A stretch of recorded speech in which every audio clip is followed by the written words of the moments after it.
You're listening to the Skeptic's Guide to the Universe, your escape to reality. Hello and welcome to the Skeptic's Guide to the Universe. Today is Wednesday, April 16th, 2025, and this is your host, Stephen Novella. Joining me this week are Bob Novella. Hey, everybody. Kara Santamaria. Howdy. Jay Novella. Hey, guys. And the recently not doing taxes, Evan Bernstein.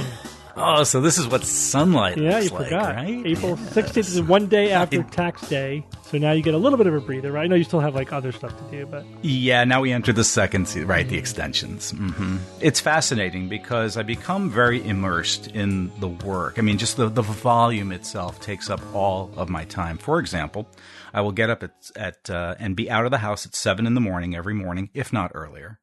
And in these later days leading up to April 15th, I'd be getting home at 2 in the morning. I kid you not. Going right to sleep and then waking up and doing it again. And that's really how my last couple of weeks of the season was this year. So there is really not much else. It's amazing I've actually made the podcast as often as I had, because that's the only other thing I've been able to kind of squeeze in here. Haven't been doing Which Game First. I had to put that to the side for a little while. But I'm just coming out of the space now, and it does take a little while to adjust. It's quite a feeling. Yeah, it's hard maintaining a day job and doing the skeptical thing. Just, this seasonal work can be brutal. It can be. But I'm glad it's over, and very happy for April 16, one of my favorite days of the year. And Kara, you are in Hong Kong now. Yeah, I'm still in Hong Kong. I was in Hong Kong last week, and now I'm in Hong Kong until Monday, and then I'm going to mainland China, and then I'm going to Vietnam after that. So, have you been to Vietnam before? No, Vietnam will be new. I've been to Hong Kong and mainland China. I was here 7 years ago, actually, with some of the skeptic organizations out here, doing some events, some skeptics in the pub, getting to know people. And I made some kind of lifelong friends. So now I'm back, but it's been great. My friends are so kind. They've taken off of work to hang out with me and show me the sights. Been doing a lot of big hikes, going to really beautiful beaches, kind of exploring the natural side of Hong Kong. So it's very cool, that juxtaposition between the intense city, amazing food, really kind people, lots to do. Kara, we talk every now and then about the SGU going out to either Hong Kong or Japan or just somewhere in Asia, but it's hard to get a read on how big the skeptical movement is out there. Mm-hmm. What's your experience with that? When I was here last time, it was strong and mighty, but small. But it's hard to know, especially because, how many people listen to SGU but wouldn't consider themselves part of some sort of movement where they're going to skeptical meetups, for example, but they like the podcast and they would want to come see the show. Obviously, Hong Kong is a massive melting pot, and it's got a huge expat community as well. There's a very large English-speaking portion of the region, and I think we could say the same thing for a lot of places throughout the world. I think about the European skeptics. I think about the upcoming eclipse, places where we could travel to, because it does seem to be the case that we've done most of our shows domestically in the U.S. or where do we go typically? UK, Australia and English-speaking countries. But not even all primarily English. Yeah, but not even all of them. Really just UK and Australia and Canada. Yeah. But what about South Africa? What about other parts of Europe, There was one time where somebody from the South African skeptics contacted me and said, hey, can we bring the SGU down here? We could get 20 people to show up to a meeting. And we're like... Yeah, that's the issue, right? That's the issue. We need to know that we can get it. What are we looking at? 200, 300, 500? Oh, hundreds. Yeah. It should be hundreds. Yeah. I mean, to get us to travel internationally, we'd like to see 200 to 300 people show up at our events. At least. Yeah. Yeah. Otherwise, that it's makes just it worthwhile. Way too expensive. Yeah. But I agree with you. Probably a Skeptics in the Pub may not be the full measure of who we would get to show up at an event. And I think what folks might not realize is it's not just the five of us. It's also Ian. It's also all of the logistics that are involved in it. And George. And George, of course, and maybe Brian or, anybody else who might be involved. But most of us do have jobs. And so the thing that we have to realize, too, is that when we do an event like that, and it's one thing to go oh, we're going on vacation. We can't take weeks and weeks and weeks and weeks off every single year. We have to be really strategic about how we travel. And it's also work for us. Right. I used almost all of my vacation time over the last 15 years, at least, on SGU events. Exactly. Oh, absolutely. Yeah. Same Very here. few, like just straight up vacations. Yeah. 2 or 3 events a year. That's it. That eats up all of our vacation time. Yeah. And that's really, really hard if we are also paying out of pocket to travel. And it just gets very expensive. So that's the hardest part of all of this, is figuring out how to make it financially feasible, because it's something we love to do. Yeah, no, we love traveling and meeting our listeners from around the world. We love holding events. It's great. But but we're kind of like right on that edge in terms of it being financially feasible. Yeah. So if you do want us to come to your part of the world, having said all that, then talk to us. But we also need to know that, there's enough people are going to want to come out and see us. For sure. All right. Well, let's get started with the news items. Actually, Evan, you're going to start us off with the dumbest thing of the week. I am going to. And for the sake of brevity, I'll spare everyone the song this time, and I'll break it out next time. I'm going to put one or more of you on the spot, though, with a question to start this one. Kara, name a story or a TV show or a movie or some other medium of fiction where a person was turned to stone. You pick the person who doesn't watch fantasy. Wait, Medusa? Did Medusa turn people to stone? There you go, Yeah, Bango. Medusa. Thank you. Very good, Medusa. Yeah, yes, okay. Perseus and Medusa would look at people and turn them to stone. There you go. Very Okay. good. Bob, do you have one? She took mine. And I was going to say Sodom and Gomorrah, but that's a pillar of salt. That's not stone. Yes, salt, you can. yeah. I will accept that Okay, though, there because you go. salt is sort of a foreign mineral. Very good. Jay or Steve, you want to Well, I mention did one? Gargoyles. Yes, but which Cartoon series. is by there that Called name. Gargoyles, yeah. cartoon series? Well, I'm they're not the familiar with that. gargoyles Right. turned I into could- stone. I could back Steve up on that. He's right. Very cool. Very cool. Evan, I think somebody turned to Jay. stone in the original Star Trek series. Oh, right. Or the into Kelvins? That, what? The No, mineral that was cubes, you mean? Somebody turned to stone. Yeah, the D20. They turned into like a salty D20. The dodecahedron, I believe. Right. Oh boy. Well, I mean, look, you can. And those are great examples. And I think we can all agree that people or live creatures being turned to stone is 100% pure fantasy. It is fiction. It is 100% implausible, a physical impossibility, no connection to reality whatsoever. But you are all incorrect, because once again, thanks to the recent declassification and release to the public of all sorts of government information that was once kept secret by United States' agencies, our clandestine services, we not only have things like psychics looking for Arks of the Covenant, like I talked about 2 weeks ago, but we now know that the ability to turn living things into stone almost instantaneously is a fact. And not only is it a fact, but it's a power not of this world, because extraterrestrial beings and their amazing technology have the capability of turning people to stone. I did not Thanks know this. all to it.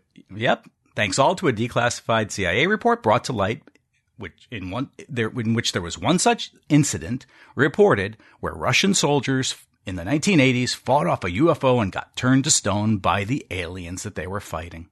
What? Joe Rogan. Joe Rogan told us. He shared the details of this 250-page report. Yep, that was allegedly written by the CIA. Allegedly. The original report was apparently provided initially, the source of it, KGB agents, late 1980s, and later covered by Ukrainian media. And the incident was also documented in a classified intelligence file in 1993, according to the Jerusalem Post. But obviously, it has become brought to light again because of all the declassification that's been recently going on. I'll read you a couple of highlights directly from the report so you can hear it yourself. According to the this is the report. According to the KGB materials, a quite low-flying spaceship in the shape of a saucer appeared above a military unit that was conducting routine training maneuvers. For unknown reasons, somebody unexpectedly launched a surface-to-air missile and hit the UFO. It fell to Earth not far away, and 5 short humanoids with large heads and large black eyes emerged from it. It's stated in the testimonies by the 2 soldiers who remained alive that after freeing themselves from the debris, the aliens came close together and then merged into a single object that acquired a spherical shape. That object began to buzz and hiss sharply and then became brilliant white. In a few seconds, the spheres grew much bigger and exploded by flaring up with an extremely bright light. At that instant, 23 soldiers who had watched the phenomenon turned to stone. Only 2 soldiers in the shade were less exposed and they survived. What? Okay, you're right. And then it goes on. First of all, a couple points here. First of all, Joe Rogan. All right. Second point, Soviet KGB.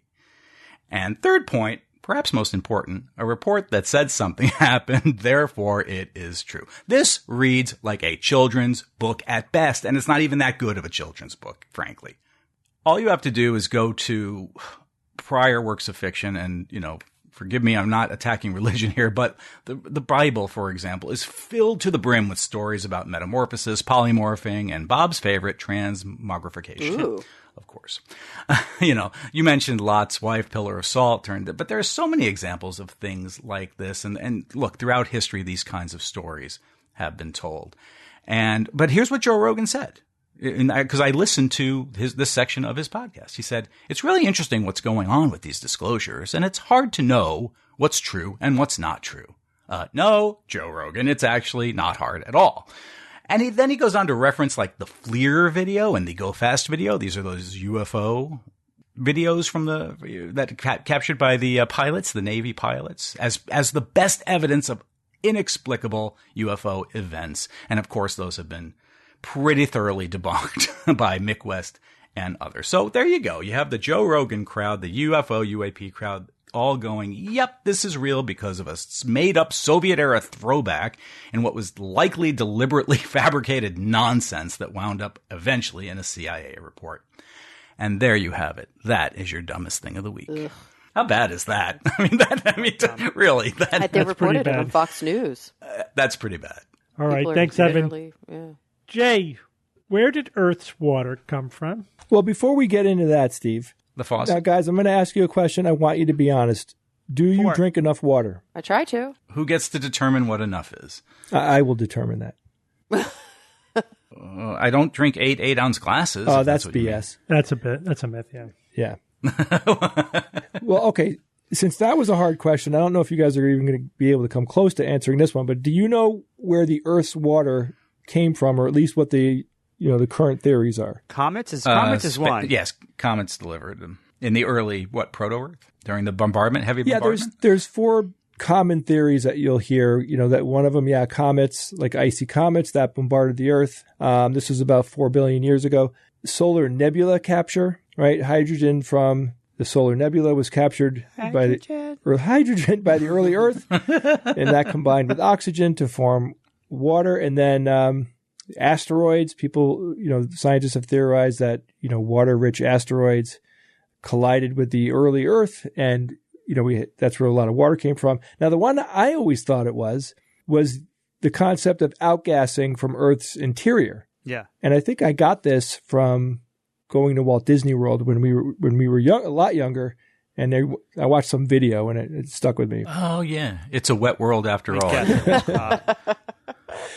But there has been some new research that may very well change what scientists around the world think the real source of water was. So, like I was saying, for many decades, scientists thought that the water that simply just wasn't there when our planet formed, right? The belief was that water was, like you said, guys, was delivered by water-rich asteroids or comets during like the first 100 to 200 million years after the Earth formed. And, that made sense. It does make sense. It's kind of like a happy happenstance, right? It wasn't like a planned thing, of course. Like, these asteroids or comets had to hit the Earth in order for the Earth to have water, going under that theory. But the early solar system was dry and it was violent, right? It was very hot. It was not a nice place to be. And this was particularly true in the inner region where the Earth took shape, the inner planets. And the minerals making up Earth's early building blocks appeared to be bone dry after, doing the best research that we can on anything that we can find that would shed some light on what it was like back then. So the prevailing equation for our oceans was that their water came from collisions with icy comets and water-rich asteroids that came from the outer solar system. But there's a big but. So there's a new study published in the journal Icarus, and it came to a different conclusion, and it's really compelling. The study was led by a research team at the University of Oxford, and the study focused on a mineral. It's called enstatite chondrites. Have you guys heard of this? Heard of chondrites? Chondrites are in meteorites. Yeah, chondrites. Yeah, so this is it's a silicate mineral. And the research focused on a meteorite called LAR 12252. Again, why don't they give them cooler names? I don't know. So this meteorite was chemically similar to the material that built Earth about 4.5 billion years ago. They used a really powerful technique called sulfur X-ray absorption spectroscopy. Kara? Spectroscopy? Thank you. Yes. Mm-hmm. And this, I get that wrong too, Jay. I'm not That even, one- you that know, one twists me. if you watch the live stream last Wednesday, but today's Wednesday, and I'm sick, and I just my mouth is not getting around words right now. That's so fair. That one's tough too because mix it up with spectrometer, spectroscopy. Yeah, it's all. They examined using this new machine. They were able to examine on a microscopic level what is actually going on in this mineral. So what they found was very surprising to the researchers. The meteorite contained a large amount of hydrogen, and it wasn't from Earth's contamination. The hydrogen was chemically bonded to sulfur, meaning it was part of the meteorite's original composition. Why is this significant? Well, this directly challenges the long-standing assumption that that mineral, enstatite crondite, right, or Klondike bar, right? I've read. So this discovery directly challenges the long-standing assumption that the mineral was too dry to supply any hydrogen and therefore water to the early Earth. So past studies have only found tiny amounts of hydrogen in these rocks, but they hadn't looked in the right places or in the right form. And that's a mind bender right there. They looked for hydrogen. They didn't find it. But with this new tool, they found it. The new research shows that most of the hydrogen is stored as hydrogen sulfide, and this is in the meteorite's fine-grained matrix, which is a part of the rock that has completely been ignored. That region turned out to contain almost 10 times more hydrogen than other parts of the meteorite.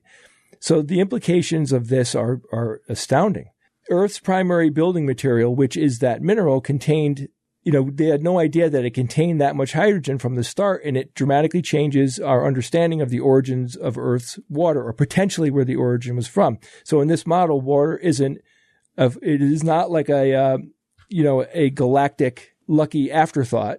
It was a predictable outcome of the materials and the conditions at the time our planet formed, which is huge. That's a really impressive find that they did, and it's a game changer. And the study also offers a likely explanation for how the hydrogen got into the rock in the first place. The researchers found that areas rich in hydrogen were also full of pyrrhotite, which is a mineral made of iron and sulfur. These grains probably formed when hydrogen gas from the early solar system reacted with iron sulfide in a cloud of sulfur-rich dust. That reaction created hydrogen sulfide, and that's a gas, which then mixed into nearby molten rock. As the molten material cooled quickly into glass, right? That's what they're calling it. The hydrogen was sealed inside. So in other words, the hydrogen became part of the rock when it first formed. It wasn't added later by any outside sources. Yeah, and these chondrites, right? When we think about chondrites, do you guys collect meteorites at all? Yeah. Anybody? Yeah. I wish. No, never, so I have like a bowl of them. You do? Yeah, chondrites are the non-metallic, like nodules, right? Non-ferrous. Yeah. They're the ones that look non-ferrous. like rocks that are kind of variegated, because the way that they formed was in the early solar system, right? They were primitive asteroids, and they have all these little speckles on them, because the idea is that all that dust and those little grains all like coalesced, and they haven't changed since then. Yep. Like they're cool. Neat. Like these are billions of years old. You have them? Yeah, of course. What do you mean, of course? Not everybody you don't has collect these. Oh. Yeah. I assume Steve had a little collection too. Maybe not. Yeah, Steve, I have a couple that I bought. I don't have any that I found. I've been given a couple, but... Yeah. So this process, Kara, it would have occurred in the inner solar system. Mm-hmm. And again, like I was saying, it was hot. It was a sulfur-rich environment. And this is where Earth and probably Mars and Venus formed. And if that's the case, then it's not just Earth that could have started out wet. The mechanism, they're saying it could apply to any planet that formed from similar material under similar conditions, which are largely the inner planets. And the significance of this work lies in what it removes from the equation, which is chance. Remember I was saying, we're just lucky that these water-rich comets and asteroids came to Earth. It's nothing. The asteroid delivery hypothesis depends on a series of super low probability events. But if the hydrogen, and, of course, when I'm saying that, by extension, I also mean water, if that was inherent to Earth's formation, then the presence of oceans becomes much, much less surprising. And water and the potential for it to, create life and everything may be a default condition for rocky planets that are formed in these right zones and not by some crazy, cosmic accident that is the previous prevailing theory. So I think that is, it's pretty profound. Of course, there's going to be other studies and they're going to, further try to find more evidence and try to see if this holds up to scrutiny. But the bottom line is it was a major find, major significant perspective on where water likely came from. Yeah, of course, this doesn't mean that there weren't comets or later meteorites that brought more water to the Earth, but it's just a matter of where the bulk of it came from. Yeah, definitely. Yeah. Sure. I mean, one theory, Steve, is that it's all of these things. It's all of these things. Yeah, it's all about a proportion.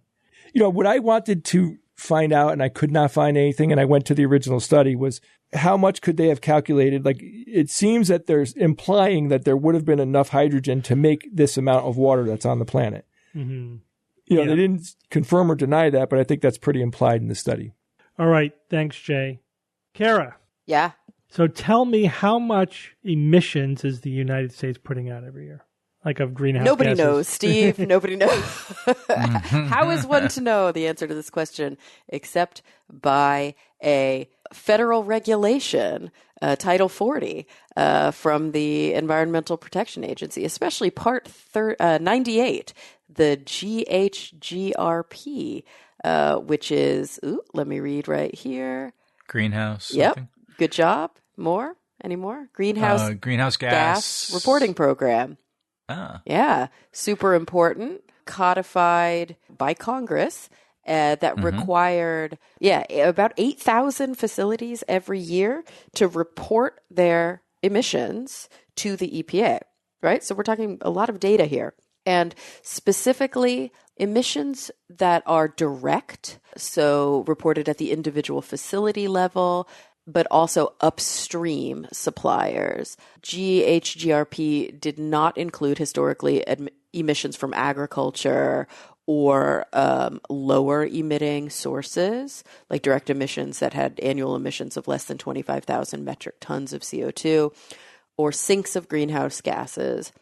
But any other, what would you call it? Like facility? I guess they use that term a lot. Any other individual facility or upstream facility that produced methane or other climate warming gases was required by law, has been required by law to report their annual emissions. And guess what's going to happen to that? Going to go bye-bye. Yeah, goodbye. Unfortunately, Trump has plans to stop collecting that greenhouse gas data. And we know this basically from some reporting by ProPublica, which has been reposted here in Undark. Two of Trump's officials, Tardif and Sabo, I hope I'm pronouncing that correctly. So political appointee Abigail Tardif, who is now the principal deputy assistant administrator of the EPA's Office of Air and Radiation, recently, as of I think just a couple days ago, about a week ago now, instructed EPA staff to draft up a rule that would eliminate reporting requirements for 40 of the 41 sectors of that federal regulation that are now required to submit that data. She has not made any further comment on that. And then another political appointee, Aaron Sabo, he is awaiting confirmation as assistant administrator to the EPA. He also has been directed to affect change in this area. Neither of them have obviously responded to comment from reporters. Both Tardif and Sabo previously worked as lobbyists. Sabo represented the American Chemistry Council and Duke Energy and a bunch of different companies and trade groups. And Tardif worked for Marathon Petroleum and the American Fuel and Petrochemical Manufacturers Association. So these are two individuals basically now working with or at EPA, directing policy about emissions reporting, who previously were lobbyists for energy sector jobs. So let's talk about what this means. You know, we know that we have to design policy around what's happening to our climate. And it's very, very difficult to write policy if we don't have data, right? Like how do we affect change when it comes to climate emissions if we don't know what those climate emissions are? Does that make sense? Makes perfect sense. Yeah. I mean, we're talking, again, oil refineries, power plants, coal mines, petrochemical manufacturers, cement, glass, iron, steel manufacturers. And we're talking about carbon dioxide, methane, all these other different greenhouse gases. Yeah. Oh, not agriculture. Agriculture's not included in this. Oh, not agriculture? Not in this specific legislation. Interesting. Okay. Yeah. So obviously not every bill can do everything. This specific legislation is not targeted towards agriculture, the greenhouse gas reporting program. Edward Maybach, who is a professor at George Mason University, said in response to this decision to obviously stop collecting all of this vital information, he said, quote, "It would be a bit like unplugging the equipment that monitors the vital signs of a patient that is critically ill. How in the world can we possibly manage this incredible threat to America's well-being and humanity's well-being if we're not actually monitoring what we're doing to exacerbate the problem?" Another important quote here is by Rachel Cletus, who is a senior policy director with the Climate and Energy Program at the Union of Concerned Scientists. She said, "The bottom line is this is a giveaway to emitters, just letting them off the hook entirely. Not tracking the data does not make the climate crisis any less real. This is just putting our heads in the sand." It's very disconcerting. Sounds about right. Yeah. We don't know where we're going to net out with this, obviously, because these policy changes are happening really, really fast and loose. They're happening very often through executive action and not through legislative action. And there's still a lot of questions. We are not legal scholars here on the SGU. I am definitely not a legal scholar. There's still a lot of question about whether the ordering and then the implementation of these policy changes, which were legislative policies, is even legal to do, right, at an executive level. So we don't know how this will net out, but we do know that we have already started to see some changes from within the agency. So like last month, they announced that they were reconsidering the program.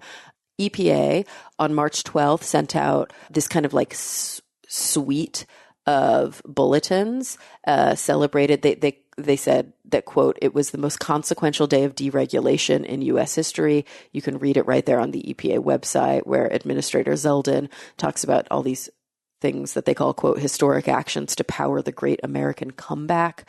So they bullet point them in there. Basically, the argument here is that this reporting program is burdensome and it costs American businesses and manufacturing, millions of dollars. I love how they hide under that, like, it hurts small businesses and the ability to achieve the American dream. We're talking about like the largest polluters across the country. It's 85 to 90% of all greenhouse gases which are reported by this program. 85 to 90%. And we're just not going to have access to that data. And the thing is, that's really devastating because the data itself helps these companies function.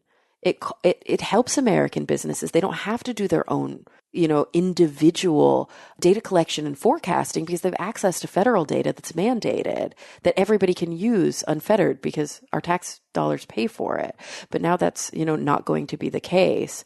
And here's another quote, which I think is an important one, by Andrew Light. He was the Assistant Secretary of Energy for International Affairs during the Biden administration.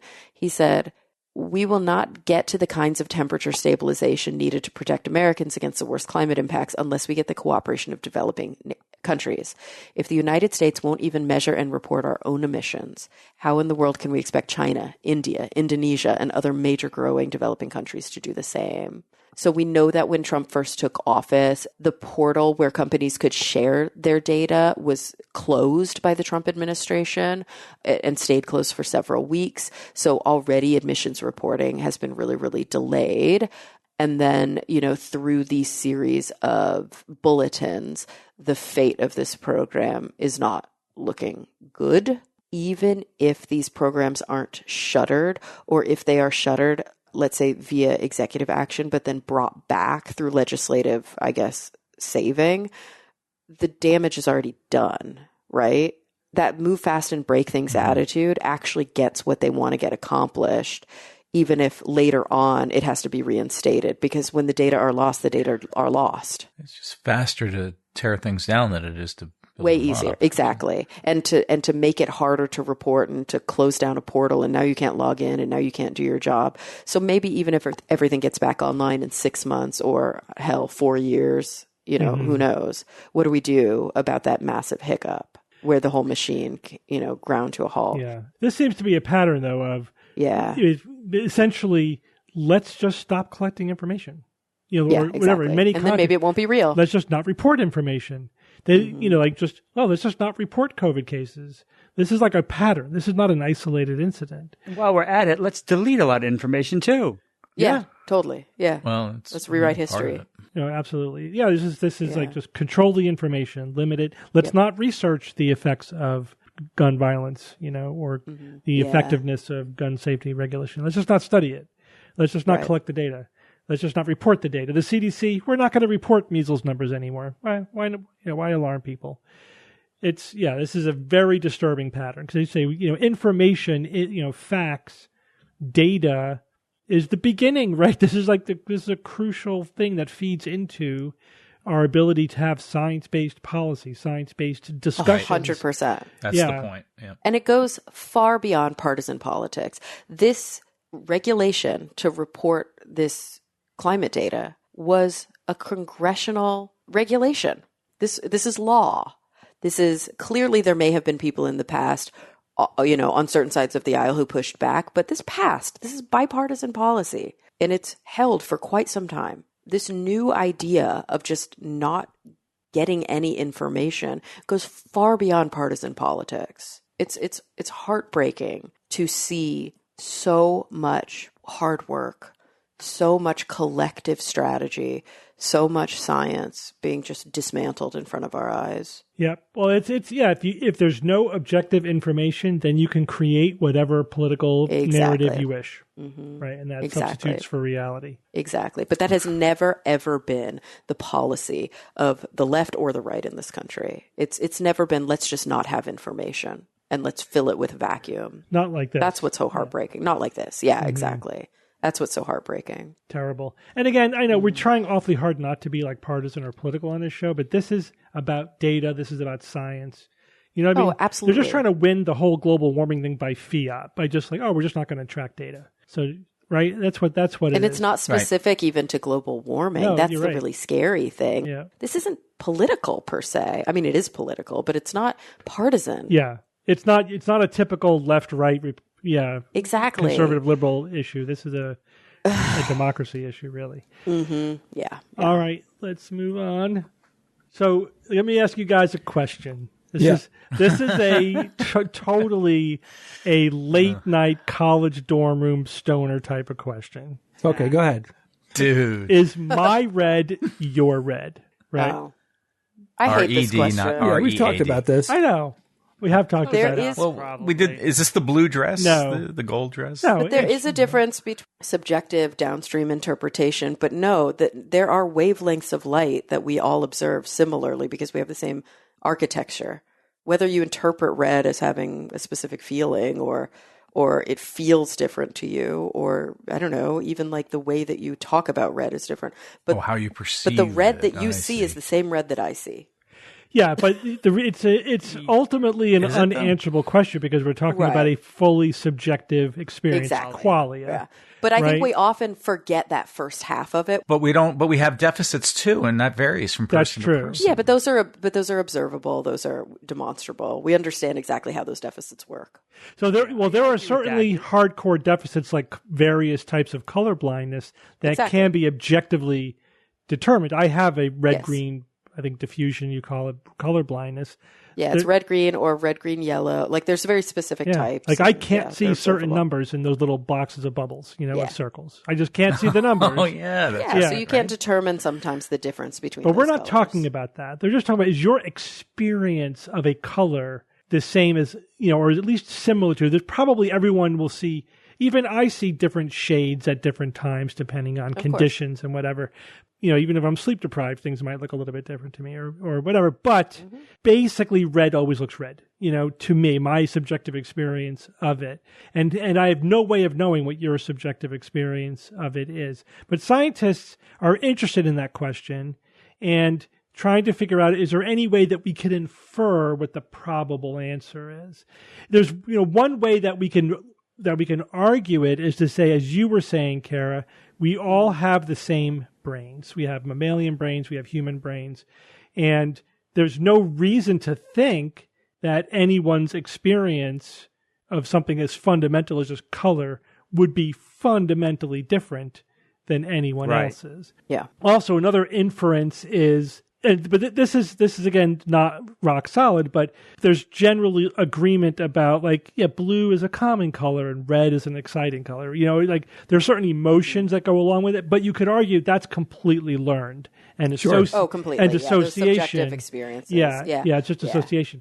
All right, so this gets us to this study, where this is the approach that they took, and that's what I'm fascinated in, how they approach the question, not so much like the data that came out of it.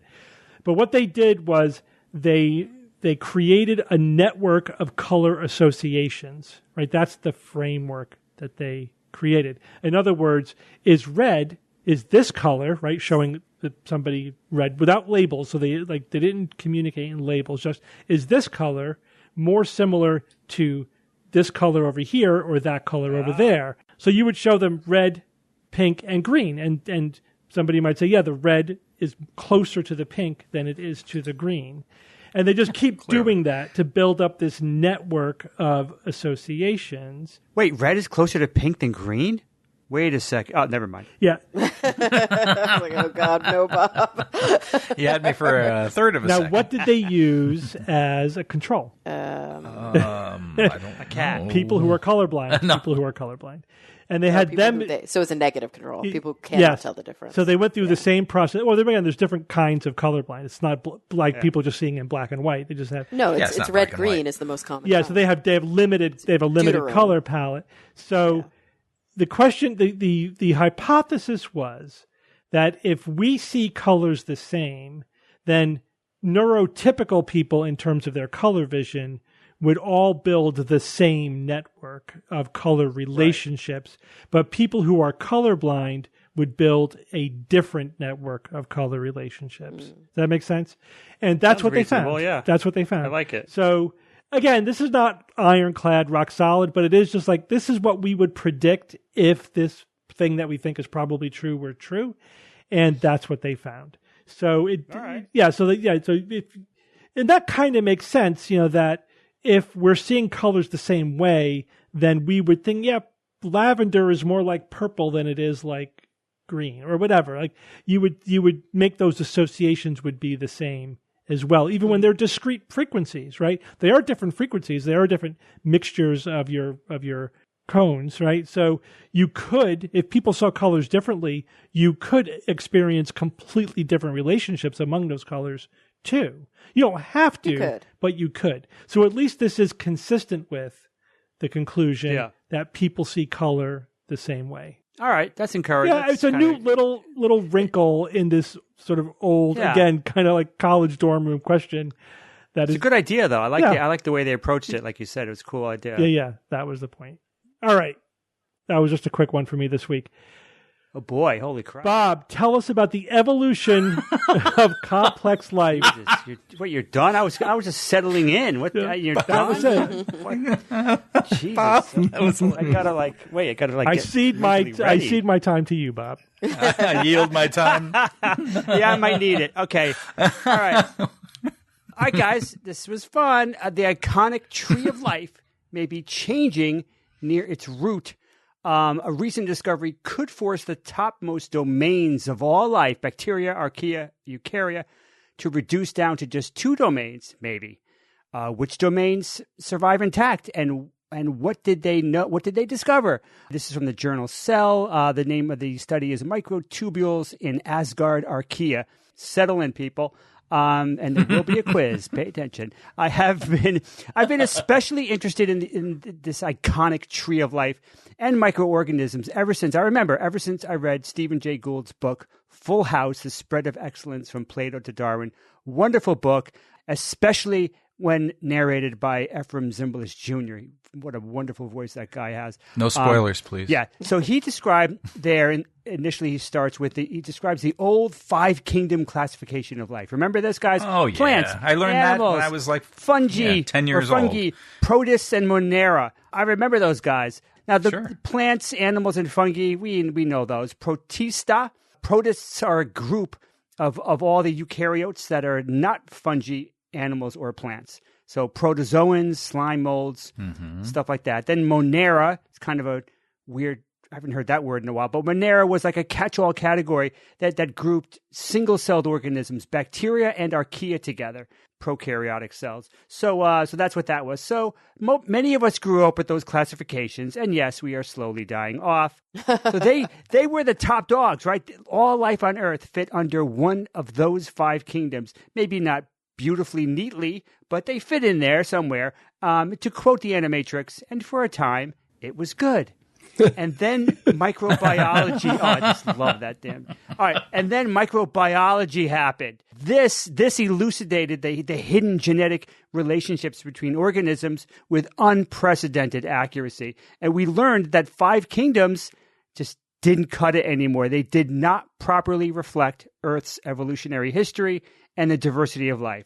Yep, just didn't cut it anymore. Oh, they lied to me, needed, basically. Okay. Well, like the Earth, gets a little bit less round as we learn more about it. That's right. But we needed a broader classification. Okay, so then Gould then described in his book how that forced the removal of the 5 kingdoms at the top, and they needed to be replaced with the 3 domains. These domains were bacteria, archaea, and eukarya. Bacteria, we all know bacteria, right? They're our buddies. Bacteria, single-celled organisms that have prokaryotic cells and that have no nuclei. It's one of the main differentiators between these cells and other cells. Prokaryotic cells, bacteria. Then there was archaea. These have prokaryotic cells as well, but there's also major biochemical differences and other interesting differences between the bacterial prokaryotic cells. And the final domain, eukarya, that's us. And other things, and the rest. These organisms have eukaryotic cells that have a nucleus and other membraned organelles. Okay, animals, plants, fungi, protists are in here. That's 4. Think about that. That's 4 out of the 5 kingdoms that I just mentioned a minute ago in this one domain. 4 out of the 5 are like put in there because they belong in there. All multicellular life is in there. Protists, of course, are single-celled. But all the rest are basically multicellular. So we have 3 domains to rule them all. And for a time, it was good. Now, has anyone ever fused Lord of the Rings and The Matrix before? I don't remember ever hearing that, but I doubt I'm the first. Okay, and for a time, it was good. So what's new now? All right, what's changed, right? I'm obviously going to talk about some change here. So researchers have been studying a recently found subgroup of archaea with probably the best name ever. They are called Asgard archaea.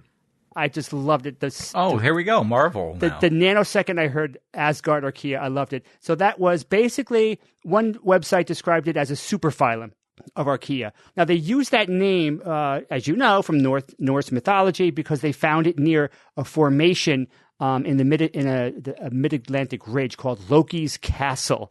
So, of course, you see the connection between Loki and Asgard. But when I first read Asgard archaea, I didn't think about Norse mythology. My first thought was the cool aliens from Stargate, the Asgard. I don't suppose any of you also thought of Stargate first. Kara, did you think of Stargate first when I said no? Asgard archaea? Probably not. But yeah, I'm weird that way. So let's see. So yeah, they were cool aliens, but so tragic. All right, the new bit here for this news item has to do with the cytoskeleton. Did you guys know that cells have a skeleton, essentially? No. Sort of. Yes. No, I did not. Yeah. Cytoskeleton, that's the framework of proteins in a cell that give it shape and support, and it enables even movement. All 3 domains have cytoskeletons in their cells, but in bacteria and archaea, they are simple structures. Eukarya cells, on the other hand, have very complex cytoskeletons, including very specialized structures called microtubules. And these things help the cells organize internally. They help with division, with cell division, and they also help moving materials around inside the cell, kind of like a cellular conveyor belt. Or, also a better analogy would be those bank drive-through vacuum tube thingies. Maybe that's a better analogy. What do you even call those stupid things? Pneumatic tubes. I'll move on. Yes, pneumatic tubes. So these complex structures weren't supposed to exist in simpler organisms, just the eukaryotic cells, until they actually do, though. When they studied some of these Asgard archaea, they found not only a more complex cytoskeleton in general, but they also found microtubules as well. Now, they weren't quite as complex as eukaryotic cells, but these Archean cells had microtubules that shouldn't have been there. They should not have been in there. They've never been found in there before.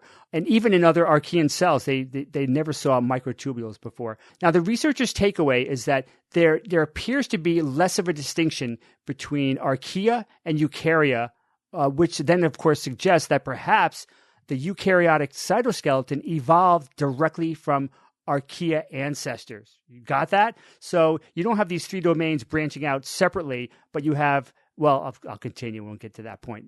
So if this is correct, then eukaryotes evolved from within archaea and not separately from it. That's what I was trying to say. The tree then doesn't branch cleanly into three domains anymore. If this is true, that clean branching isn't valid anymore. Instead, it looks like there's just two major branches, bacteria and archaea, with eukarya kind of like nested inside of archaea, maybe as some like superphylum. I'm not sure, but it no longer would have its own domain. So the next question is the cytoskeleton critical for the evolution of complex life? That's one of the big questions that they're going to be working on. Perhaps it is. The researchers think that a complex cytoskeleton was clearly important for the evolution of eukaryotes. And get this was really cool. Some Asgards have tentacle-like appendages that are moved by the cytoskeleton, right? So that might help them actually grab or interact with their environment in complex ways. Professor Martin Pilhofer at ETH Zurich said, this remarkable cytoskeleton was probably at the beginning of this development. It could have enabled Asgard archaea to form appendages, thereby allowing them to interact with and then seize and engulf a bacterium. Now, what bacterium do you think he was referring to? He was referring to a bacterium being absorbed into the cell and becoming mitochondria. This is basically the beginning. I mean, mitochondria, it's like taking a kind of a crappy car and throwing in like a jet engine. That's why, complex cell life took off. I mean, the mitochondria, these amazing powerhouses. I mean, basically evolution on Earth changed when that happened. So, all right. So who knows what they're going to find, but that this cytoskeleton, the fact that these cells have this complex cytoskeleton could have meant that this complexity existed far earlier than we thought. So in the meantime, though, until this happens, I think we should prepare for the possibility that we'll have only two high-level domains. So what do you guys think that they're going to do with this, with the domain names? They better not be a bunch of series of numbers and letters. That's for sure. Yeah. Right, Jay?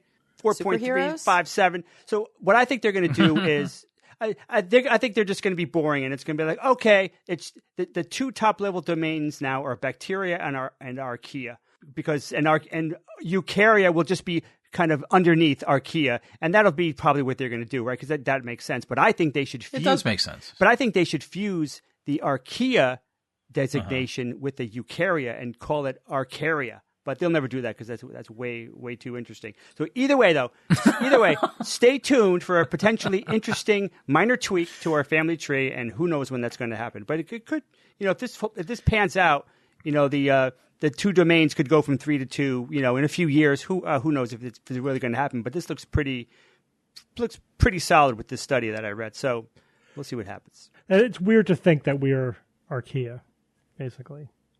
Yeah, but it is weird. I'd rather be from archaea though than bacteria. Really? Because archaea, oh yeah. I mean, they're cooler. Steve, you think about it. Archaea have most of the extremophiles. I mean, a lot of archaea are extremophiles. Archaea, yeah, I think they're definitely the OG. They are so metabolically diverse. So many of them are are extremophiles that could survive crazy crap, that I'd rather be descended from archaea than a bacteria. I'll just didn't we used to call them archaebacteria?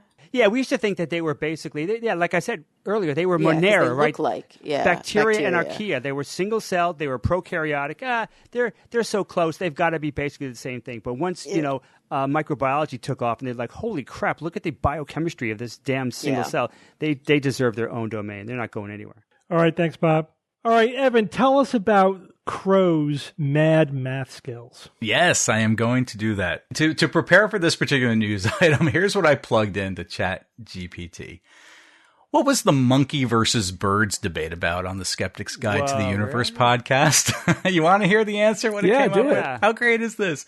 The monkey versus birds debate on the Skeptics Guide to the Universe podcast was a humorous, long-running discussion among the show's hosts, particularly involving Perry DeAngelis, who staunchly defended monkeys as superior to birds. This lighthearted rivalry became a recurring theme on the podcast. In episode 53, Perry recounted a news story about a man caught smuggling animals through customs. When confronted, the man admitted, "I have monkeys in my pants." The incident involved two loris monkeys surviving a transcontinental flight concealed in the man's underwear, while birds of paradise he was also smuggling perished during the journey. Perry used this story to argue that monkeys are tougher and more resilient than birds, humorously stating that surviving such condition proved monkeys' superiority. The debate continued in subsequent episodes, with listeners contributing their own arguments and anecdotes. For example, in episode 64, a listener corrected a previous misclassification of a loris, noting that it is a prosimian, not a monkey, adding a layer of scientific accuracy to the ongoing jest. This playful banter became a beloved inside joke among fans of the podcast, showcasing the host's camaraderie and the show's blend of science with humor. That's what you get when you plug that in. What the hell? Isn't that cool that it like can pick out that little aspect? Basically, it's incredibly accurate. So that is accurate from transcripts. That was it. That's what it got, Bob. That's exactly. I didn't have to go through iterations. Just one question, and that's what it poured out, and it's surprisingly accurate. Wow, that's cool. So let's continue the debate, shall we? Because a recent study published in Science Advances reveals that carrion crows possess the ability to recognize geometric shapes, a cognitive skill previously attributed primarily to humans. Researchers tested how these crows perceive visual shapes, particularly quadrilaterals, such as squares, rectangles, and parallelograms, using methodologies similar to those employed in studies with humans and monkeys. The birds' work involved basically playing computer games that are designed to tease out how much they know about math. And for this study, the birds would look at a computer screen, and they would see a group of 6 shapes. They would be rewarded with a tasty mealworm, yum, if they can peck on the one shape that was different from the 5 others. This study was performed at the University of Tübingen, sorry if I'm mispronouncing that, in Germany, and Andreas Neider, who is a cognitive neurobiologist, was the lead researcher for this particular project. He said, initially we presented some very obvious different figures, for instance, 5 moons and 1 flower. So the crow would peck on the flower shape and they got a snack. But after the birds understood the game and got used to it, the researchers started showing them sets of shapes that included squares and parallelograms or irregular quadrilaterals. And the crows, for example, could see 5 perfect squares along with 1 4-sided figure that was just slightly off. And the researchers wanted to know whether or not with these quadrilaterals, they could still continue to find the outlier, even though the outlier was looking perceptually similar to the other 5 shapes. The findings suggest that crows can spontaneously discern key geometric properties such as length, parallelism, perpendicularity, and symmetry, indicating an advanced level of visual processing. Wow. And then it even goes further because a similar test has been done with primates. Baboons, apparently in a recent study, did this as well. They could not achieve the same results that the crows achieved. Wow. Yep. So where does it come from and why crows? That's a good question. And that's going to be the next phase. They're going to start to go into that level of research as to figure out why this happens with crows specifically. There really hasn't been a lot of work on this aspect of mathematics for species other than humans, so there's not really much to compare it to. But definitely it suggests that they have the capacity to understand geometric regularities, and that capacity is not unique to humans. Definitely challenging notions that cognitive abilities are solely a product of human culture and education. Nope. Understanding how crows and other animals perceive and interpret geometric information could provide deeper insights into the evolution of visual and cognitive processing in the animal kingdom. Do you find those results surprising, Steve? Not at all. I believe this is a much delayed point in my column on the bird versus monkey debate. So what it brings up, though, is something that we've known for a while, but this is like more evidence of that, is that, first of all, crows are as evolved as humans, as chimpanzees, right, as primates. Every creature alive today has as long an evolutionary history behind it as every other creature alive today. But also, it's kind of hard to answer the question, like, which animal is quote-unquote smarter. Like, they evolved a different intelligence than primates did, right, than mammals did. And specifically primates. Primates evolved a different intelligence than, say, dolphins. Well, and even primates' intelligence, like, are humans smarter than apes? Maybe, yes, but if you drop me off in an ape habitat right now without tools, I don't think I would fare very well. Right. Yeah. I didn't, because I'm not evolved. I didn't adapt to that habitat. Certainly humans have some extreme intellectual capabilities not shared by other animals. But, but it makes perfect sense that, like corvids, the group that contains crows, do have a lot of cognitive ability. And it doesn't surprise me at all that there are some things that they could do better than primates. I don't find that surprising. Haven't they been shown also to have tool-using capabilities? Yep. So, there is definitely, we have to reanalyze the whole monkey versus bird. I know that's not entirely accurate, but that's what we're calling it, the monkey versus bird debate. And you're right. We continue to see more studies add up into the bird column on things. And, certainly as primates ourselves, we have a certain bias, perhaps, but time to shed those biases. Mm-hmm. All right. Thanks, Evan. Thanks. Jay, it's Who's That Noisy time. All right, guys. Last week I played This Noisy. Assess our social requirements and what we can do about them through our present machinery or other similar to it. Gordon stressed the need for a reconstruction of society as a basic cause. So a big clue in there was that noise in the background. Like the clattering, the clicking? Yeah, that repetitive noise. I'm assuming that's the recording device. That is correct, Steve. Uh-huh. Which implies that it's very primitive. You're also correct. Wow, it's like you're a trained skeptic. Wax cylinder? So let's get into it. Oh. Listener named Andy Roche said it sounds a little like some dialogue out of Half-Life 2 with a motor from one of the game's vehicles running in the background. It sounds like the name Gordon is mentioned. Gordon Freeman, perhaps? Well, I am a huge fan of Half-Life 2. So is Steve.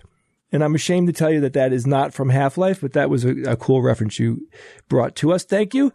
Cindy Kane Shiro wrote in and said, this is the first time that I've ever made a guess. Is this a recording of L. Ron Hubbard, the founder of the cult Scientology? It sounds similar to his nonsense. And I have to apologize to you, Cindy, because I didn't make it crystal clear what I was looking for in This Noisy. I wasn't looking for who said it, but I've done this before where I have played, people talking. So you know that's not L. Ron Hubbard because the guy's not drunk. That's true, Steve. Good point. There you go. So anyway, but thanks for writing in. It was my bad. I should have made it more clear. So next time, I promise you it won't happen again. So I'm going to jump right to the winner because we had so many people guess correctly because apparently this was taken from a popular YouTube channel. So Howard Bletcher said, first time guesser, a couple weeks ago, I watched a YouTube vid of someone testing with the intent to repair a recorder that uses stainless wire. I've never seen or heard of such a device. That's what this sounds like to me. And then he says a YouTuber said something about these recordings being used mainly by psychiatrists. So this is actually correct. Let me give you more details on what this is. This noisy is playback from something called a wire recorder, and a wire recorder machine uses a reel-to-reel system. You know, if you ever seen like an old film projector, right? It rolls off one reel and collects on the other reel.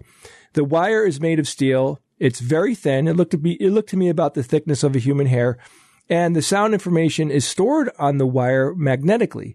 So as the wire is moving past the write and play head, it's encoding it magnetically, and then it's as it plays back, they're able to translate that back into sound. The machine was originally developed in the late 1800s, and they were widely used from the 1930s to the 1950s. I'm very surprised that I had never heard this before. And then somebody else wrote in and gave even more information. So this recording is from the 1940s. It's played on a Pierce wire recorder model 55B by Paul Carlson of the YouTube channel Mr. Carlson's Lab. And I did watch some of that, and it was very cool, very technical, but a lot of fun to watch. So that is a wire recorder. I'll play a little bit for you. Listen in the background for the noise of the machine. Assess our social requirements and what we can do about them through our present machinery. Not bad quality for what they were using as a medium. Yeah, it's totally understandable. Yeah. I have a new noisy for you guys. This was sent in by a listener named Vladimir Bjorn Asgerson. I got that name damn close, I promise you. And here it is.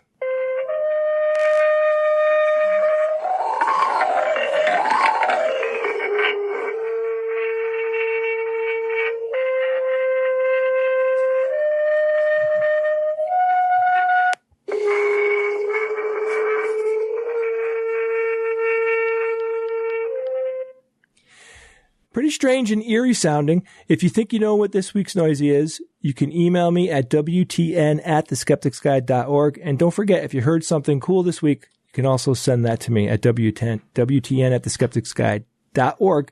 Steve, quick announcements here. Yeah. You could give our show a rating on whatever podcast player you're using, or you can use iTunes to give us a rating. It helps new people find the show. We have a huge conference coming up in less than a month as you hear this. It's called Nauticon 2025. We have a Beatles theme this year for the conference. We will be having lots of different things going on, like a live Boomer versus Zoomer, which is a game that we came up with live contestants. It's a ton of fun. We will also be doing a live sing-along hosted by George Hobb. Last year, the theme was the 80s. This year, of course, it's going to be the Beatles. It's going to be a ton of fun. If you want to socialize, if you want to have a good time, if you want to meet new people and make some friends, then go to notaconcon.com for more information. Tickets are still available. And Jay, we should mention that we have new events available for Nauticon because we sold out, on a lot of the special stuff, the VIP and the board game. We have a lot of people asking for stuff.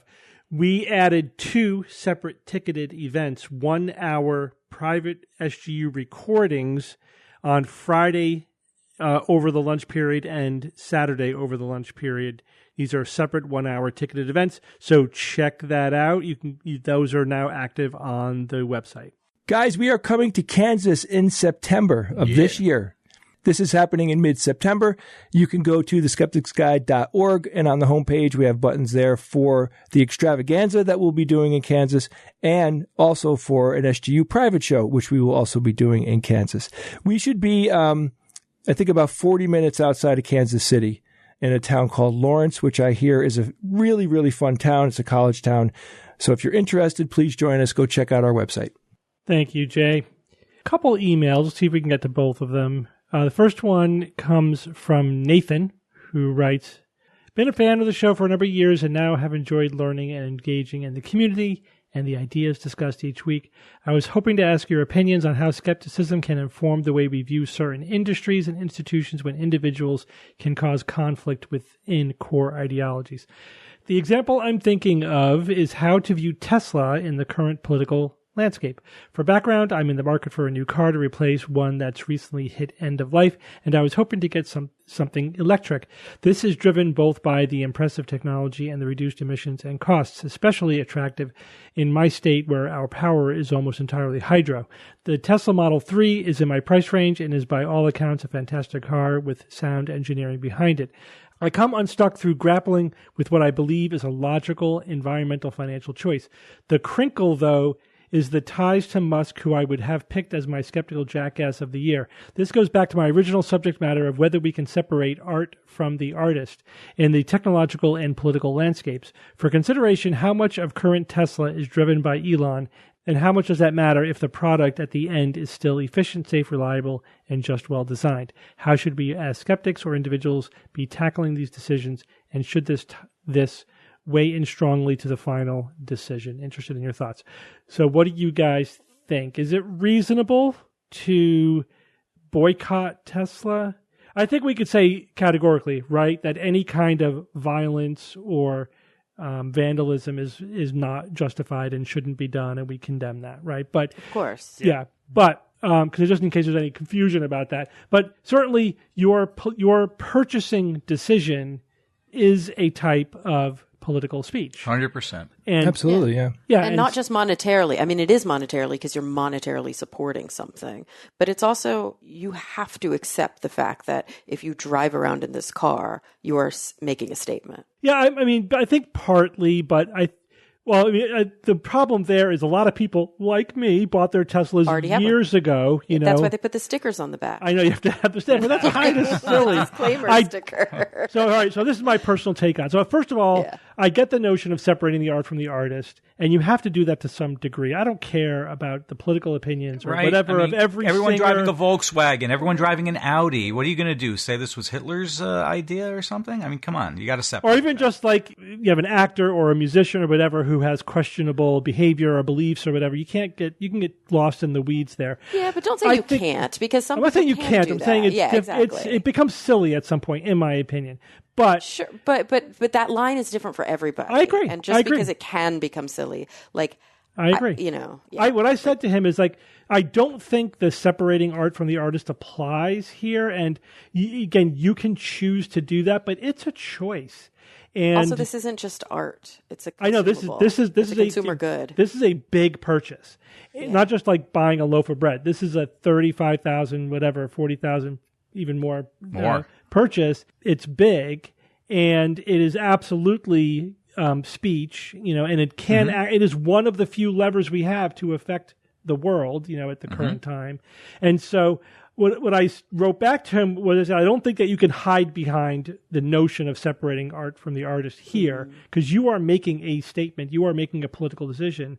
Unfortunately, we didn't do that. He did it. He tied his brand and his empire to a very, in my opinion, extreme political position, and that made purchasing his car political. He did that. And it's not just what it represents either. It's also, he is actively benefiting financially, hugely, deeply from his relationship to our government.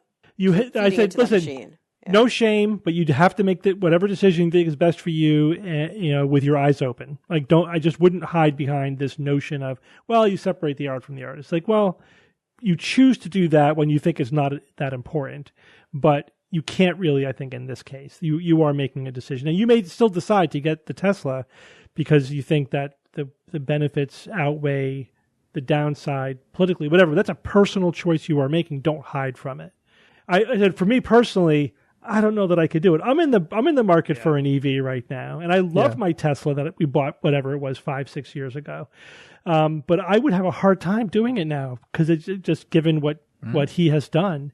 And what he represents. Would not do it. But it's a personal decision. I get that. The good news is, though, there's lots of other options out there. There's lots of very good EVs out there. So it's not like it's the only game in town. China's got a good one. Or even just South Korea. I mean, there's the Kia electric is very good. There's other choices. So you're not 6 years ago or longer. It was tougher. The Tesla really did stand out. In the industry significantly, especially because of the recharging infrastructure. But now it's not as true anymore. especially since, they're essentially allowing other companies to use the Tesla chargers with adapters, so it makes it more, I think, feasible to have another EV. It's an interesting question. It's a horrible question, dilemma that is being foisted upon us, but I don't think we can hide from it is the bottom line. I mean, Steve, I agree. It's one of those things. I mean, this is so unbelievably politically charged. I mean, if you are a conservative and, you're reading different news and have a different perception on everything, then it's a no-brainer. I mean, a lot of the Tesla vehicles, reading reviews on them other than the Cybertruck, they're good cars. They're great cars. It just sucks that they're so great. I just wish that the board of Tesla would just fire him as CEO. Right now he's a drag. He's a drag on the company. Now, personally, I wouldn't get one largely because I would be afraid that it would get vandalized. Yeah, but that shouldn't be the reason. I think it's so unfortunate because there's a legitimate ban protest that you can do here. And because a tiny subset of people are choosing to do vandalism and violence, it taints politically the whole thing, or at least it becomes a convenient talking point. Yeah, dismissively on the other side, not legitimate, there's always been violence. There's always been vandalism. There's always going to be the fringe. Yeah, I know, but it just sucks. Yeah. And I just wish people would realize it does. I agree, but we can't let that talking point take over the narrative. I agree. We have to point it out. Most people are protesting peacefully, and then there's a couple of vandals who come out at night. That's what's happening. But they try to make it seem like that's the whole thing. It's just crazy. Yeah, that was massively the rhetoric during all the Black Lives Matter protests when people were like, it's terrorism and these people are rioting in the streets. Like, oh my God. It's all propaganda. Yeah, exactly. All right, let's go on to the next one really quick. This one is about the moon rotating. And this is another kind of crank email. I had a number of backs and forths with this person. I'll just read you his initial email. Oh, is he a flat mooner? No, it's weird. It's so weird. I just couldn't wrap my head around what his problem was. So he says the moon does not rotate on its axis, which is kind of a weird belief to hold on to. Okay. He said rotation in orbit. An object moving in a 360-degree orbit will, by the end of that orbit, have returned to its original position relative to the body it's orbiting. In that sense, its overall orientation has rotated 360 degrees relative to an external viewpoint. Rotation on its axis. This requires a change in which part of the object leads its motion. A tightly locked body, by definition, maintains the same face forward the object it orbits. Therefore, the same part of the object consistently leads its motion in that relationship.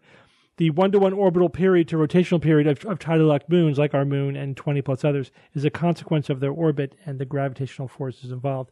It results in a consistent face towards the primary body. According to the definition of rotation on its axis, this consistent facing means that these tidally locked moons are not rotating on their axis in the sense that different parts of them are taking the lead in their motion. The rotation that completes one cycle per orbit is the rotation of their orientation in space due to their orbital movement, not a spin around an internal axis that changes which part leads the way. He had a lot of other sort of things. He has this teddy bear experiment where you hold the teddy bear in front of you and you spin around, and the teddy bear is always facing you. Therefore, it's not rotating. So I tried to figure out, all right, obviously this is ridiculous, right? I mean, the moon rotates on its axis, but it's always interesting to try to deconstruct it and figure out where's his major malfunction? What mental mistake is he making? And wait, he's holding a teddy bear and he turns around in a big circle and the teddy bear's not rotating? Yes, it is rotating. Of course it is. So, but that's like his big experiment. It's like the teddy bear hypothesis. Like he really focuses on it. So put a laser on the teddy bear's forehead and you'll paint a circle around the room. But that is an external thing that doesn't count, apparently. So, okay. Right? I said, yeah, what about the moon in relation to the sun? It clearly is rotating as well. He said that doesn't matter. It only matters because it's local to the Earth. So clearly, the problem here is one of frame of reference, right? Yeah. He is choosing a rather bizarre frame of reference in order to make his point. And in fact, he's choosing a non-inertial frame, which is always a bad frame of reference to choose. If you choose an inertial frame, meaning one where there's no other local movement, you know what I mean? Like if you're a point in space. Yeah, right, exactly, like a point in space. Or, for our solar system, you could use the sun. That's a good sort of non-inertial frame within the context of our solar system. And it's absolutely rotating. Now, of course, there's an objective way, according to physics, to tell. How did we figure out, or what's one of the ways in which we prove the Earth is rotating on its axis? Foucault's pendulum. Yeah, the pendulum, it rotates once every 24 hours as the Earth spins. So you could do that on the moon. I don't think we've ever done it. But interesting. Let's do that. But we could take a month, 28 days, for it to go around. It's too long.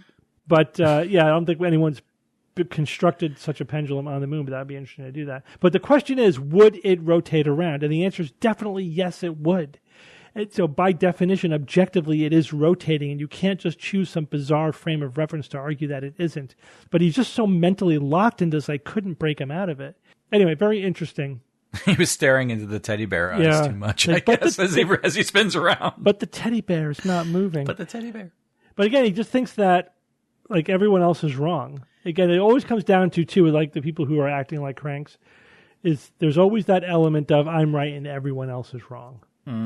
There's a little bit of hubris involved. Yeah, it is a flat mooner. And what you should be doing mentality. Is he should be trying to figure out, why am I wrong? Break it. Right, break it. Not let me convince you that I'm right, that I've sort of reinvented physics, or I've figured this thing out that hundreds of years of astronomers haven't figured out. But explain to me why I'm wrong. What mental error am I making? That's the approach. I always assume that's what they're asking anyway, and then that's how I answer it. Let me explain to you. There's no shame in asking people to help you with that, especially people who have a more robust understanding of these kinds of things. Well, and that's also fundamental to the scientific process. I think a thing, how do I break it?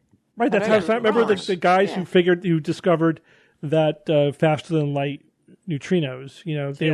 They were like, guys, what mistake are we making? Tell us how we're wrong. Right, you have to assume you're wrong. See that plug over there? Yeah.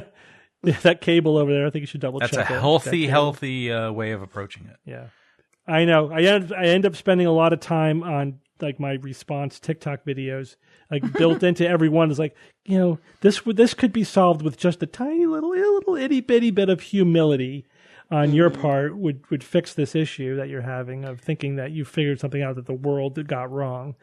All right. Anyway, let's go on with science or fiction. It's time for science or fiction.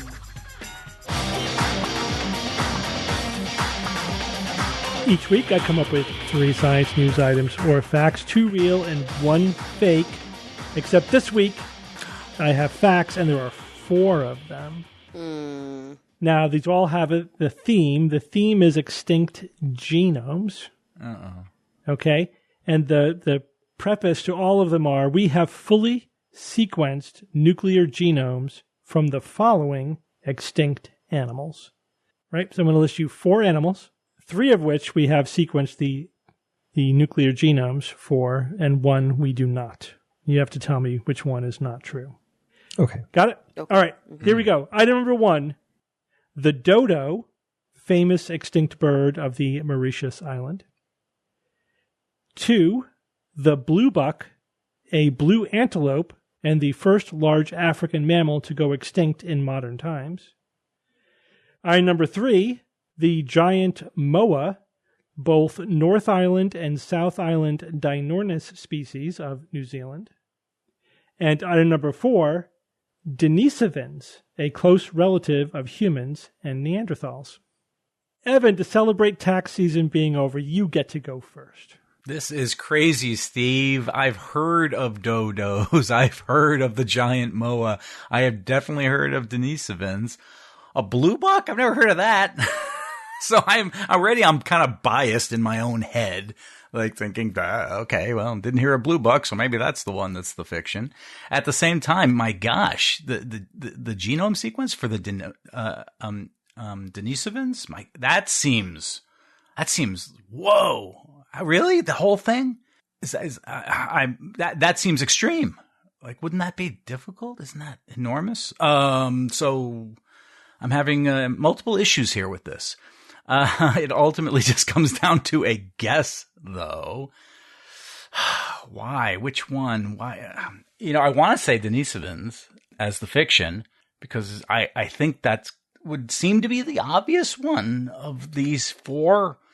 But then I, come back to kind of the game itself and it's like, okay, that's the one you definitely want me to pick. And then my mind goes back to Blue Buck because I've never heard of the Blue Buck, a blue antelope. That's made up. That's something out of Willy Wonka or something. So I don't know.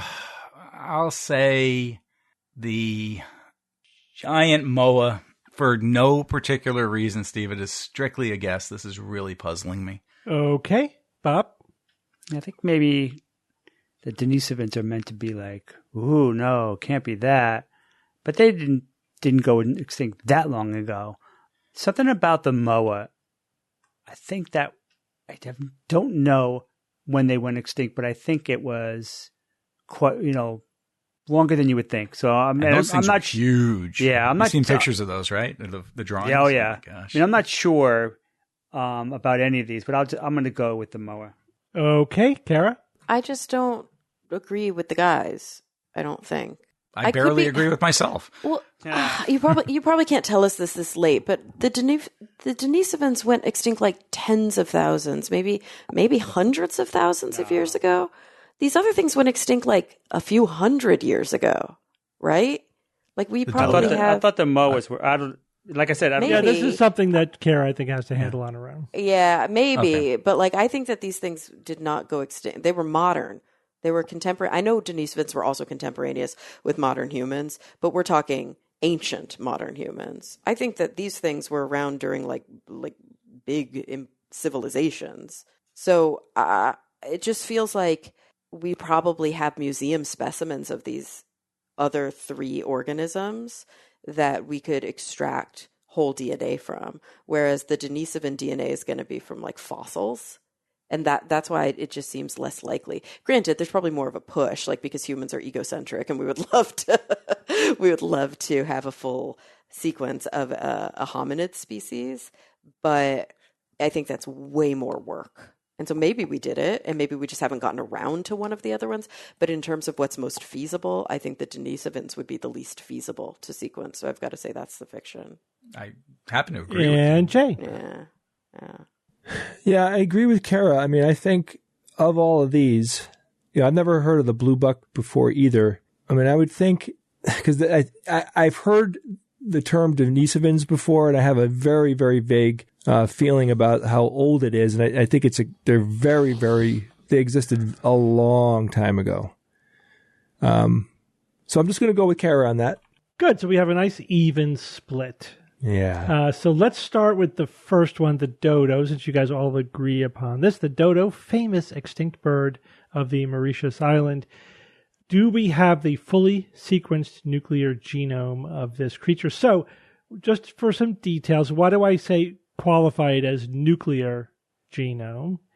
That's obviously like the DNA in the nucleus of the cell, as opposed to, what's the other option? Mitochondrial. Mitochondrial DNA. Mitochondrial DNA, yeah.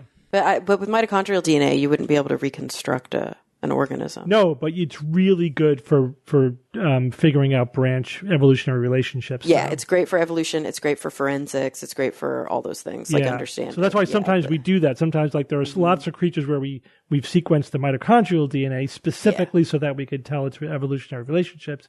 It's also, you could tell a lot about its how much genetic diversity there is in the population, for example. So it's very useful, but not for nuclear DNA. We're talking about like de-extinction. Yeah. We're talking about like we need a fully sequenced genome to be able to make this thing again. All right. So this one, the dodo, is science. We have completely sequenced it. Now, I say fully sequenced.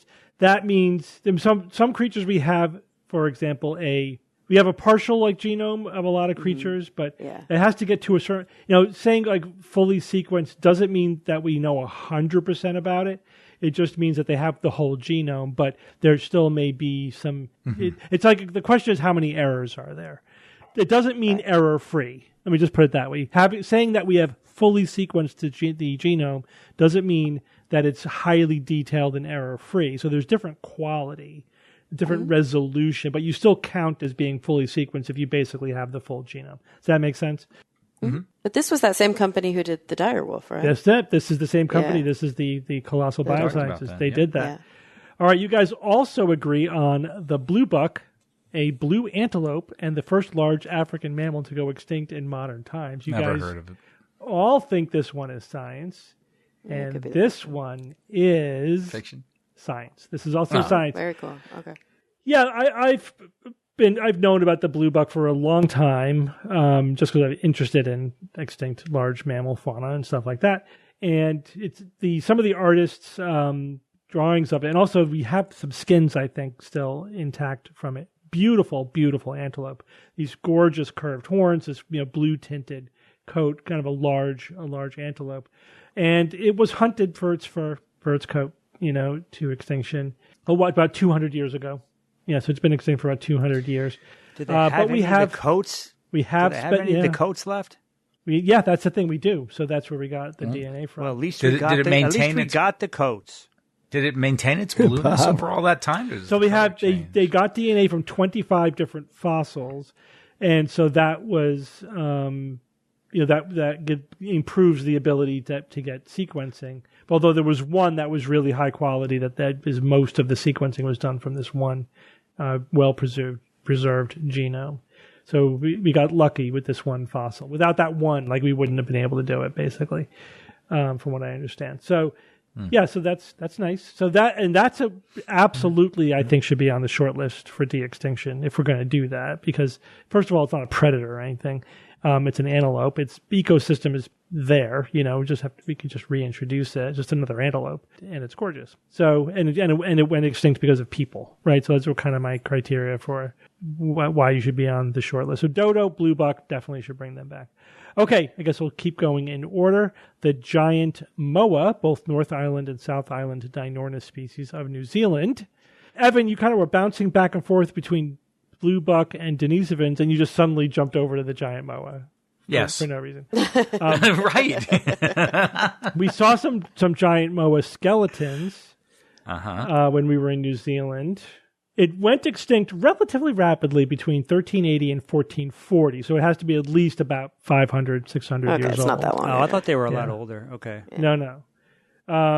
500 to 600 years old. So this one, and so Evan and Jay. And Kara. It was Evan and Kara. Anyone but Bob. No. Yeah, Evan and Bob. Didn't Bob? Didn't you say that?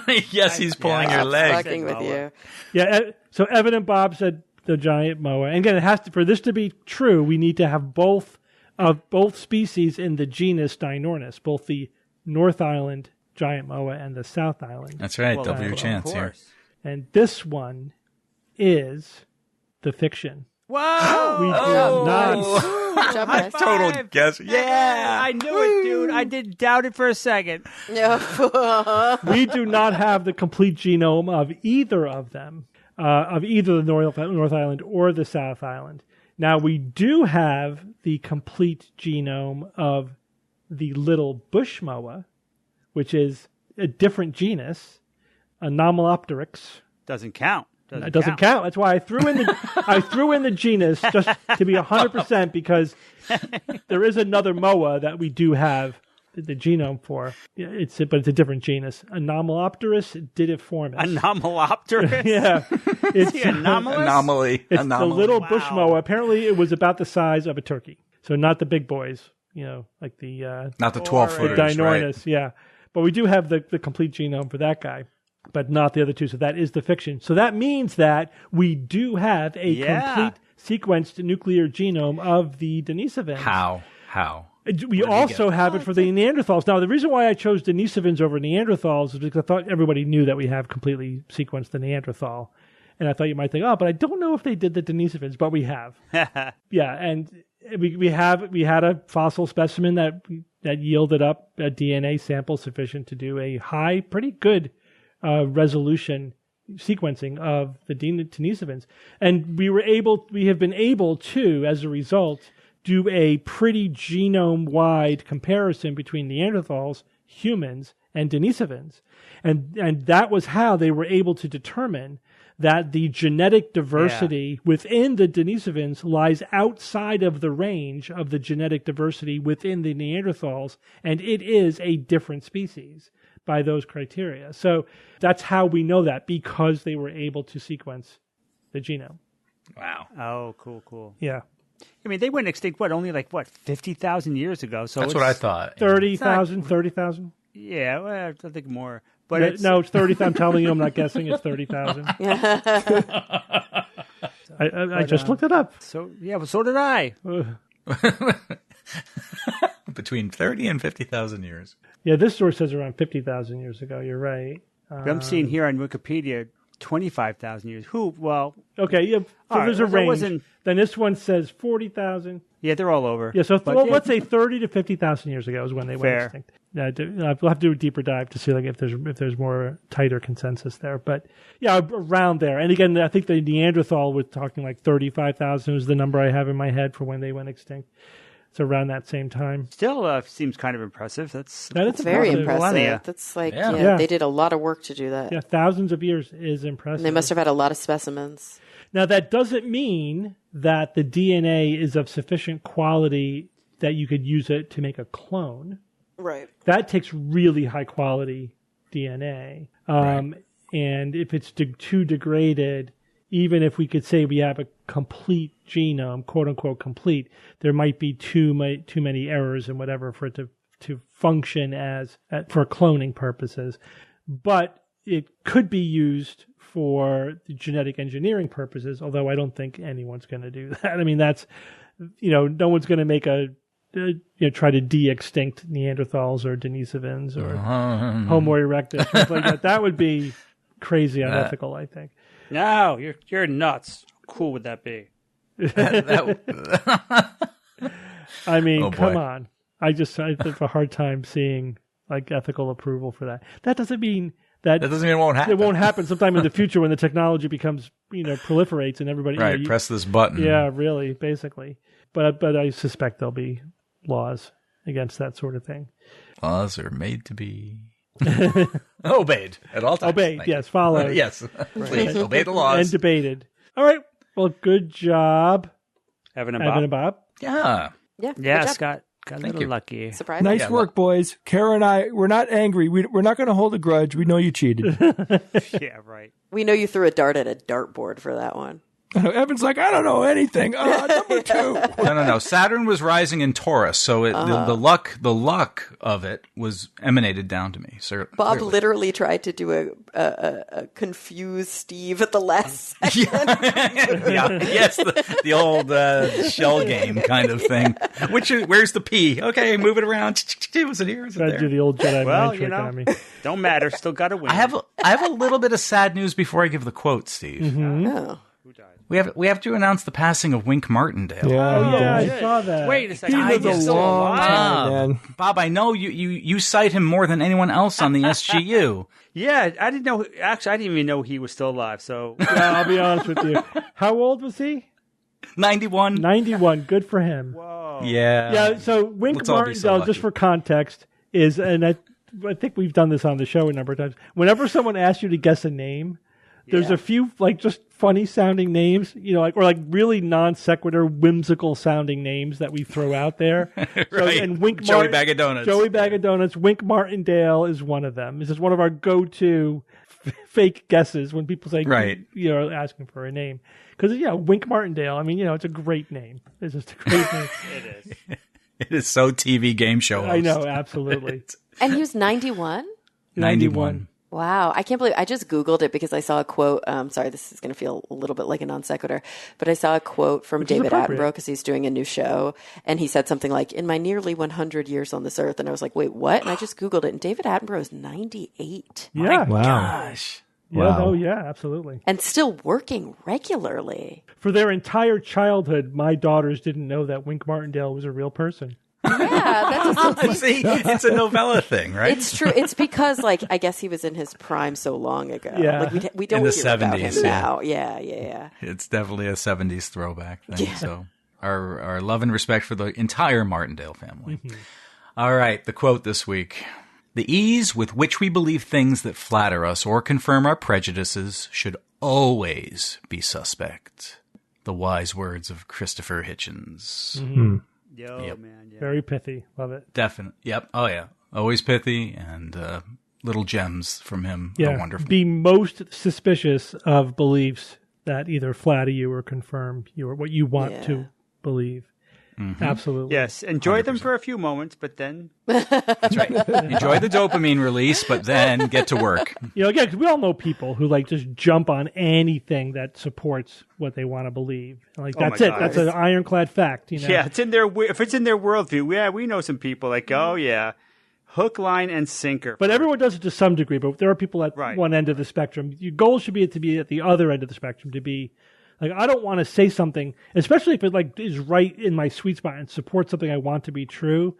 It's I better, before I start throwing this out there, I better carefully vet this. Right, especially if you're going to throw it out there. Yeah, right. Oh, absolutely. You hate to include things in your list of facts that you think you know that are not true. Mm-hmm. But good life lesson, and very, very pithily put by Christopher Hitchens. I hate when I find the opposite, when I find something that I've been telling people, a cool fact, then I found out that it's bullshit. I'm oh my God, who did I tell the past 20 years this awesome fact? I got to find them and tell them, hey, wait a second, that was wrong. That's like you have herpes and who did I have sex with in the last... Oh my gosh. No, you don't need to make that connection. Jesus. Just reminded me of that, You need to reconstruct all of your connections. All right. Well, thank you all for joining me this week. Sure, Steve. Thanks. You got it, brother. Before we sign off, the SGU would like to thank the following patrons for their generous support of the SGU.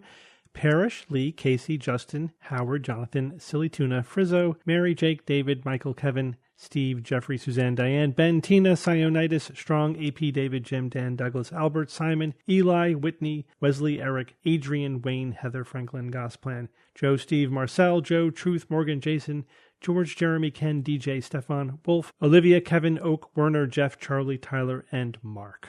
And until next week, this is your Skeptic's Guide to the Universe. Skeptic's Guide to the Universe is produced by SGU Productions, dedicated to promoting science and critical thinking. For more information, visit us at theskepticsguide.org. Send your questions to info@theskepticsguide.org. And if you would like to support the show and all the work that we do, go to patreon.com/skepticsguide and consider becoming a patron and becoming part of the SGU community. Our listeners and supporters are what make SGU possible.